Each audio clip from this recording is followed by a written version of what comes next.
Monsieur le vice-premier ministre, cher Sokchenda, monsieur le conseiller du roi, cher Prak Sokhonn, monsieur les ministres, vice-premier ministre, madame la gouverneure, côté français, madame la consul, monsieur le proviseur, comme on dit, en vos grades et qualités, bonsoir à tous et aussi représentant de la francophonie, monsieur De Rigue. C'est d'abord un grand merci de nous inviter. L'équipe de l'ambassade de France et moi-même sommes très heureux, très touchés, et surtout dans ce cadre magnifique. C'est une très bonne idée, et puis c'est toujours agréable de parler en sachant qu'on ne va pas être traduit. Donc j'ai toujours de grande admiration pour les traducteurs, mais certains disent parfois traduire c'est trahir, donc je vais essayer d'être le plus clair possible dans mes propos. Donc évidemment, c'est partout dans le monde qu'on célèbre aujourd'hui la francophonie. La date est le 20 mars, aujourd'hui nous sommes le 21, pour nous c'est important, c'est le premier jour du printemps. Et ici peut-être nous sommes encore dans la saison sèche, mais évidemment c'est célébrer cette fameuse réunion à Niamey le 20 mars 1970. Et il convient évidemment de rappeler que Sa Majesté le roi père Norodom Sihanouk est bien sûr l'un des membres fondateurs de l'OIF, donc célébrer cette journée ici au Cambodge, ça a évidemment un sens tout particulier. La bonne nouvelle, c'est que la francophonie se porte bien. Nous avons 320 millions de francophones à travers le monde. Le français est la 5e langue la plus parlée au monde, après le mandarin, l'anglais, l'espagnol et l'arabe. Mais elle est avec l'anglais la seule langue parlée sur les 5 continents. Et le français est aussi la 2e langue étrangère la plus apprise dans le monde. Et une trentaine de pays, 30 pays, ont le français comme langue officielle. En 2024, on va avoir l'occasion de célébrer à plusieurs reprises la francophonie. Il y aura d'abord ce qui concerne les Jeux Olympiques et Paralympiques en France. Je rappelle que depuis 1896, le français comme l'anglais sont les 2 seules langues officielles des Jeux Olympiques et Paralympiques. Et les résultats sont d'abord annoncés en français, d'ailleurs, et ensuite en anglais. Et c'est évidemment sous le signe du sport que est placée la Semaine de la francophonie, qui se déroule aujourd'hui ici, comme dans beaucoup de pays, placée sous le signe du sport. Et nous aurons plus tard dans l'année, vous l'avez déjà signalé, le sommet, le 19e sommet de la francophonie, qui se tiendra, dont l'ouverture se fera au château de Villers-Cotterêts, et puis les réunions plénières à Paris. C'est la première fois que la France reçoit le sommet de la francophonie depuis 1991. Donc on est très fiers et très honorés, et je crois que nous ferons tout pour que ce soit un sommet réussi. Le thème est créer, innover et entreprendre en français. Donc montrer que le français est un formidable vecteur pour le débat intellectuel, pour la recherche scientifique, mais aussi pour la création d'emplois. Et je crois que c'est un sujet qui intéresse beaucoup le Cambodge, puisque vous aviez reçu une délégation vous aviez reçu la secrétaire générale de la francophonie avec une délégation économique. Et donc c'est aussi un sujet qui sera mis en avant. Alors évidemment, lors de sa visite officielle en France, Sa Majesté le roi Norodom Sihamoni a fait part à notre président de la République du souhait du Cambodge de recevoir le 20e sommet de la francophonie en 2026. Et comme vous le savez, le président Macron a tout de suite porté son plein soutien à cette candidature.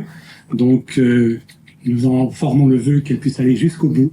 Et je crois que ça serait à la fois un très grand événement pour le Cambodge, bien sûr, puisque c'est pas moins de 88 États membres, enfin chefs d'État ou de gouvernement qui viendront au Cambodge. Mais c'est aussi un grand signal pour la francophonie, puisque ce sera seulement la 2e fois que le sommet de la francophonie se tiendra en Asie. La première fois, c'était en 1997 au Vietnam. Et je crois vraiment que c'est au tour du Cambodge aujourd'hui de le recevoir. Bien sûr, le français est à la base, je dirais, de notre relation. On le dit toujours. Bien sûr, le Cambodge a des relations fortes avec beaucoup de pays. La nôtre est particulière, elle remonte à l'histoire.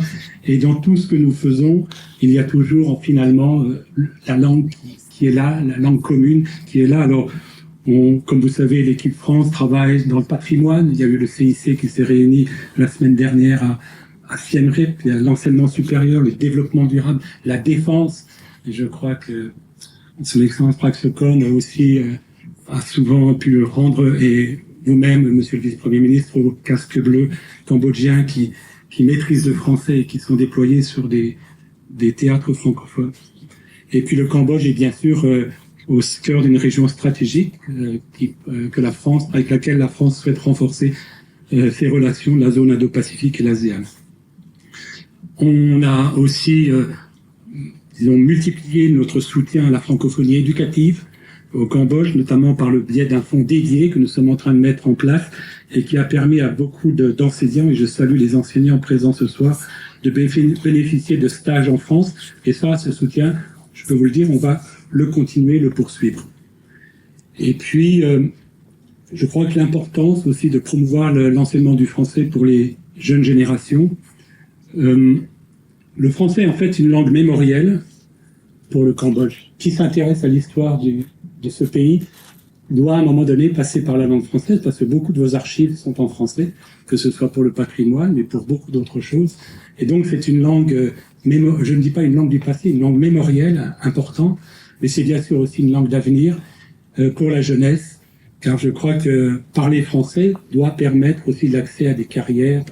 Nous avons l'année dernière avec les alumni mélangé les alumni et les hommes d'affaires français pour montrer combien l'apprentissage du français, c'est aussi accéder à des carrières. Et je dis souvent d'ailleurs aux étudiants, apprenez le français parce que vous allez finir ministre, puisque comme vous le savez, 40% des ministres de ce nouveau gouvernement, très rajeuni, et ben quand même, 40% des ministres sont francophones, et notamment le Premier ministre qui s'est entretenu en français avec notre présidente de l'Assemblée nationale lors de la visite qu'il a effectuée à Paris au mois de janvier. Donc parler français, c'est aussi pouvoir étudier dans les filières universitaires francophones d'excellence, qui sont soutenues aussi par l'Opel Furef, et dans la médecine, le droit, l'ingénierie. C'est aussi accéder à des bourses, et beaucoup d'entre vous ont été boursiers, et nous recevrons les alumni le 28 mai à l'ambassade, où on aura, je crois, un nombre important de visiteurs, de participants. Donc je crois que aussi, il est plus à prouver que le français est une langue de la diversité et de l'ouverture sur le monde. On aime dire que la francophonie, en fait, c'est une langue des cultures. Le français appartient à ceux qui le parlent. Le français n'appartient à aucun pays. Et évidemment, nous faisons tout pour que, avec vous, la jeunesse cambodgienne continue d'apprendre cette langue. Et pour conclure, dans un monde qui est traversé par de nombreux conflits, où la logique de la confrontation semble vouloir l'emporter sur la logique du partenariat, de la coopération, n'oublions pas la double mission de la francophonie et les valeurs qu'elle défend. La première mission, c'est évidemment promouvoir la langue française, mais aussi la diversité culturelle et linguistique, mais c'est aussi promouvoir la paix, la démocratie et les droits de l'homme. Et sur ces mots, je veux juste encore une fois vous remercier, Monsieur le Vice-Premier ministre, pour cette invitation, et puis dire tout simplement vive la francophonie, et j'espère que voilà, on se retrouvera dans 2 ans, l'ensemble de la famille de la francophonie au Cambodge, et ça serait vraiment, en tout cas pour moi, ambassadeur, je pourrais partir ensuite à la retraite heureux. Voilà. Merci beaucoup.